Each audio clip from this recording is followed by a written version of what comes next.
आजकल आए दिन जमीन जायदाद के मामलों में एक चीज सबसे ज्यादा सुनने को मिलती है, वो है वसीयत।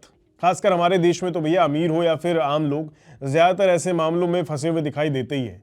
एक सरकारी अधिकारी आपकी जमीन का नामांतरण यानी नाम बदलने से सिर्फ इसलिए मना कर देता है क्योंकि वो जमीन आपको एक वसीयत से मिली हुई है। कई लोगों को यही लगता है कि वसीयत का मामला है तो सिविल कोर्ट तो जाना ही पड़ेगा, लेकिन हाल ही में सुप्रीम कोर्ट ने एक बड़ा फैसला सुनाते हुए इस पूरे भ्रम को दूर कर दिया है और मध्य प्रदेश हाई कोर्ट के एक आदेश को भी पलट दिया है। इस वीडियो में हम आसान भाषा में समझेंगे कि सुप्रीम कोर्ट का ये नया फैसला क्या है और अब आप वसीयत के आधार पर अपनी संपत्ति का नामांतरण बिना किसी रुकावट के कैसे करवा सकते हैं। ये एक ऐसा फैसला है जिसका असर उन लाखों लोगों पर पड़ेगा जिन्हें वसीयत से संपत्ति मिलती है, इसलिए वीडियो को अंत तक जरूर देखिएगा। मेरा नाम है रोहित कौशिक और आप देख रहे हैं मनी 9। तो खबर क्या है बताते हैं आपको। हुआ यूं है कि सुप्रीम कोर्ट ने दिसंबर 2024 में ताराचंद बनाम भंवर से जुड़े एक मामले में यह फैसला सुनाया है। जस्टिस संजय करोल और जस्टिस मनोज मिश्रा की बेंच ने बिल्कुल साफ शब्दों में कहा कि किसी भी रेवेन्यू ऑफिसर को सिर्फ इस आधार पर नामांतरण की प्रक्रिया रोकने का अधिकार नहीं है कि दावा एक वसीयत पर आधारित है। कोर्ट ने कहा है कि वसीयत के आधार पर जमीन के रिकॉर्ड में नाम चढ़वाने पर कोई कानूनी रोक नहीं है।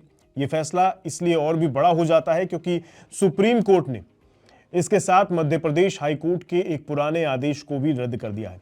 उस आदेश में हाई कोर्ट ने कहा था कि वसीयत के मामले में रेवेन्यू ऑफिसर नामांतरण नहीं कर सकते, बल्कि उन्हें मृतक यानी मरने वाले के कानूनी वारिसों का नाम दर्ज कराना चाहिए।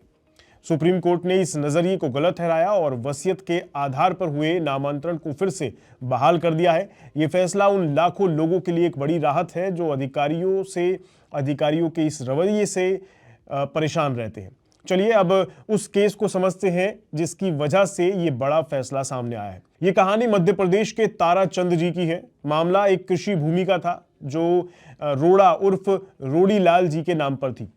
रोड़ीलाल जी ने मई 2017 में एक पंजीकृत वसीयत यानी रजिस्टर्ड विल बनवाकर अपनी जमीन ताराचंद के नाम कर दी। यहां पंजीकृत शब्द पर गौर करना बहुत जरूरी है क्योंकि रजिस्टर्ड वसीयत की कानूनी अहमियत बहुत ज्यादा होती है। नवंबर 2019 में रोड़ीलाल जी का निधन हो गया। इसके बाद ताराचंद ने उस रजिस्टर्ड वसीयत को लेकर तहसीलदार के ऑफिस में नामांतरण के लिए अर्जी दे दी। तहसीलदार ने कानून के मुताबिक पूरी प्रक्रिया अपनाई। उन्होंने एक पब्लिक नोटिस जारी किया ताकि अगर किसी को आपत्ति हो तो वो सामने आ सके। उन्होंने वसीयत के गवाहों के बयान भी लिए और सब कुछ सही पाए जाने पर ताराचंद के नाम पर जमीन का नामांतरण करने का आदेश दे दिया। लेकिन कहानी में ट्विस्ट तब आया जब भंवर नाम के एक व्यक्ति ने इस पर आपत्ति जता दी। भंवर का कहना था कि उसके पास उस जमीन का एक बिना रजिस्ट्री वाला बिक्री का एग्रीमेंट है यानी अनरजिस्टर्ड सेल एग्रीमेंट है और जमीन पर कब्जा भी उसी का है। यह मामला निचली अदालतों यानी एसडीओ और कमिश्नर तक भी गया और दोनों की जगह फैसला ताराचंद के हक में आया। पर भंवर ने हार नहीं मानी और मामले को मध्य प्रदेश हाई कोर्ट ले गया। हाई कोर्ट ने एक चौंकाने वाला फैसला देते हुए तहसीलदार के आदेश को ही रद्द कर दिया। हाई कोर्ट ने कहा कि जमीन का नामांतरण ताराचंद के नाम पर नहीं बल्कि रोड़ीलाल के कानूनी वारिसों के नाम पर होना चाहिए। हाई कोर्ट का तर्क था कि वसीयत असली है या नकली ये तय करना रेवेन्यू ऑफिसर का नहीं बल्कि सिविल कोर्ट का काम है। इसी फैसले के खिलाफ ताराचंद सुप्रीम कोर्ट पहुंचे और तब जाकर यह अहम फैसला सामने आया। अब आप सोच रहे होंगे कि सुप्रीम कोर्ट ने हाई कोर्ट के फैसले को क्यों पलट दिया। इसके पीछे कुछ कारण है और कारण है कानूनी पहलू। मतलब सुप्रीम कोर्ट ने इस मामले में कुछ जरूरी कानूनी बातें साफ की जिन्हें हर प्रॉपर्टी मालिक को समझना चाहिए। जैसे पहली बात, सुप्रीम कोर्ट ने सबसे जो जरूरी बात समझाई और दोहराई कि नामांतरण की प्रक्रिया किसी का मालिकाना हक तय नहीं करती। नामांतरण सिर्फ एक सरकारी काम है जिससे सरकार को यह पता चलता है कि जमीन का टैक्स किस व्यक्ति से लेना है। जमीन का असली मालिक कौन है यह तय करने का अधिकार सिर्फ और सिर्फ सिविल कोर्ट के पास है। इसलिए रेवेन्यू ऑफिसर का काम सिर्फ रिकॉर्ड अपडेट करना है, ना कि मालिकाना हक का मुकदमा सुनाना। दूसरी बात, कोर्ट ने Madhya Pradesh land revenue code 1959 की धारा 109 और 110 के तहत बताया कि कानून में कहीं भी ये नहीं लिखा है कि वसीयत से मिले अधिकार के आधार पर नामांतरण नहीं हो सकता, बल्कि 2018 में बने नामांतरण नियमों में ये साफ तौर पर वसीयत को एक वैध दस्तावेज माना गया है। तीसरी बात सुप्रीम कोर्ट ने यह कही कि तहसीलदार जैसा कोई भी रेवेन्यू ऑफिसर सिर्फ इसलिए नामांतरण की अर्जी खारिज नहीं कर सकता क्योंकि वे वसीयत पर आधारित है।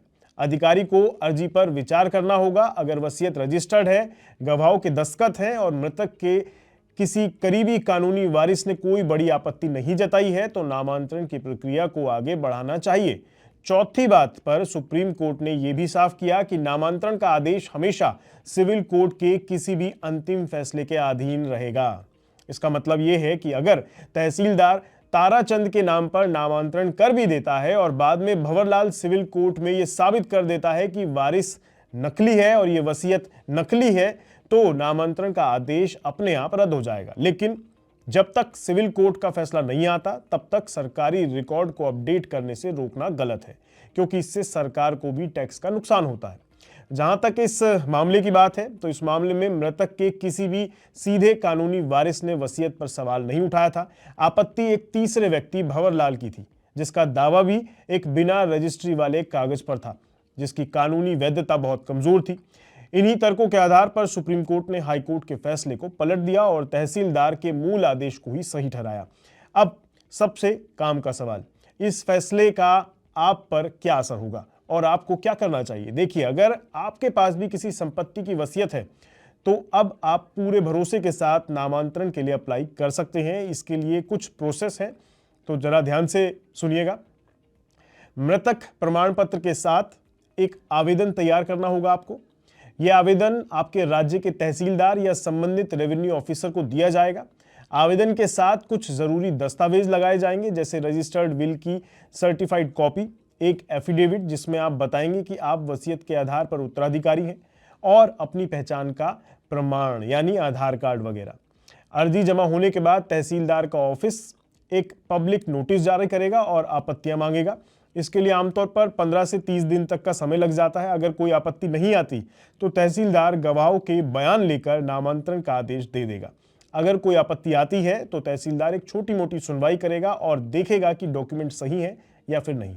लेकिन हाँ, वो वसीयत की असलियत पर कोई अंतिम फैसला नहीं दे सकता। इसके अलावा इस नए फैसले के बाद किसी अधिकारी के लिए आपकी अर्जी को सीधे खारिज करना लगभग नामुमकिन है। अगर कोई अधिकारी फिर भी आनाकानी करता है या आपको सिविल कोर्ट जाने के लिए कहता है तो आप अपनी अर्जी में ताराचंद बनाम भंवरलाल 2024 की सुप्रीम कोर्ट के फैसले का हवाला दे सकते हैं। आप उन्हें यह बता सकते हैं कि सुप्रीम कोर्ट ने साफ कर दिया है कि वसीयत के आधार पर नामांतरण रोका नहीं जा सकता। अगर वे फिर भी नहीं मानता तो आप उनके सीनियर अधिकारी जैसे एसडीओ या कलेक्टर के पास अपील कर सकते हैं और इस फैसले को अपनी अपील का मुख्य आधार भी बना सकते हैं। तो ये था पूरा मुद्दा। अगर आपको ये जानकारी काम की लगी हो तो इस वीडियो को लाइक ज़रूर करिएगा, इसे अपने सभी दोस्तों और रिश्तेदारों के साथ शेयर भी ज़रूर करिएगा जिन्हें इस जानकारी की ज़रूरत भी पड़ सकती है। तो ऐसा ज़रूर करिएगा। बाकी आपको क्या लगता है, क्या सुप्रीम कोर्ट का लिया गया फैसला सही था या नहीं? कमेंट में ज़रूर बताइएगा। आज की इस वीडियो में इतना ही। दीजिए इजाज़त। नमस्कार।